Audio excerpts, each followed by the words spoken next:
Hey, how's it going, everybody? If you're new here, welcome in.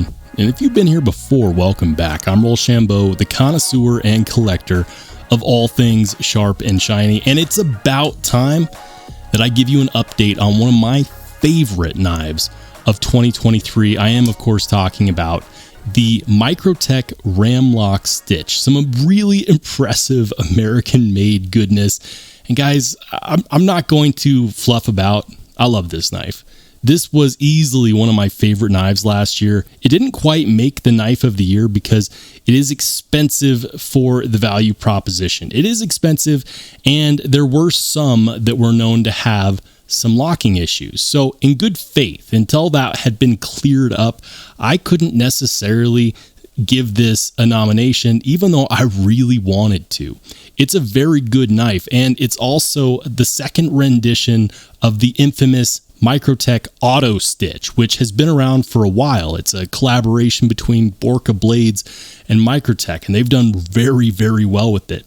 This is a knife that has been one of my favorites, primarily because of the grip. And I gotta say, it does not disappoint. This is one of those knives that has actually a lot less cutting edge than it should, because the blade length is a lot longer than the cutting edge because of this finger choil, and there is no doubt that is a finger choil. Look at the jimping right there. That has no purpose other than to give you grip and superior grip in the utmost choked up position. You have perfect control over this knife, and you know, aside from that, the knife also cuts with the best of them. Microtech's been doing an amazing job putting a really, really bitey, smooth cutting edge on their knives. And then when you pair it with excellent cutting geometry like this, it just plain does work. Now, you might be wondering about the lock. Well, guys, for my purposes, and trust me, my purposes include things like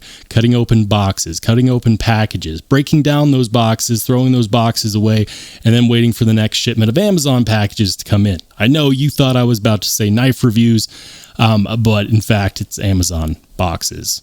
Hit the like button if you can relate. Those Amazon boxes do tend to pile up. I didn't have any issues with the lock, and a lot of the issues that people saw with the Ramlock happened early on with the MSI and the first versions of the Stitch.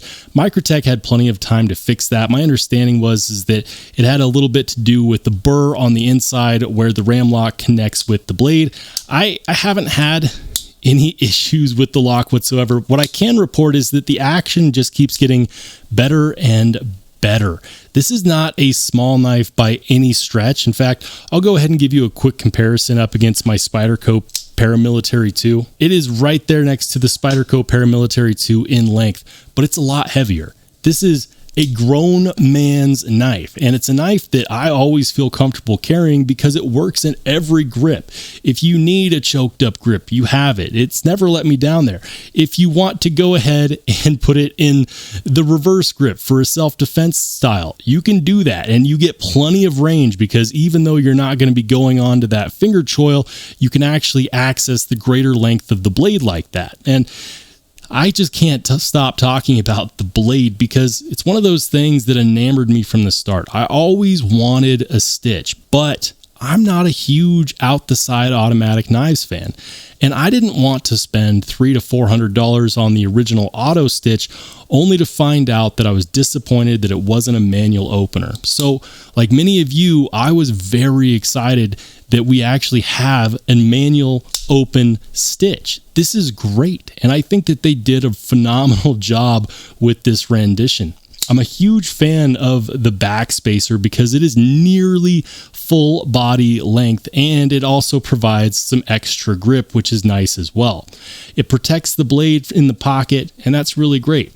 The hardware, unlike many Microtech knives, is not proprietary. It is actually Torx hardware, and it's on both sides, as well as the ability to put in the pocket clip on the left-hand side, making this perfectly ambidextrous. Also, unlike the Auto Stitches, it is not a billboard with a paragraph on it. Yes, it does have some stuff. We've got the Borka Blades mark, and then we've got the Microtech mark, and then it says M390 MK, which I'm just going to call it M390, guys, because the difference between MK M390 and M390 is not big enough for me to actually draw any meaningful conclusions from it.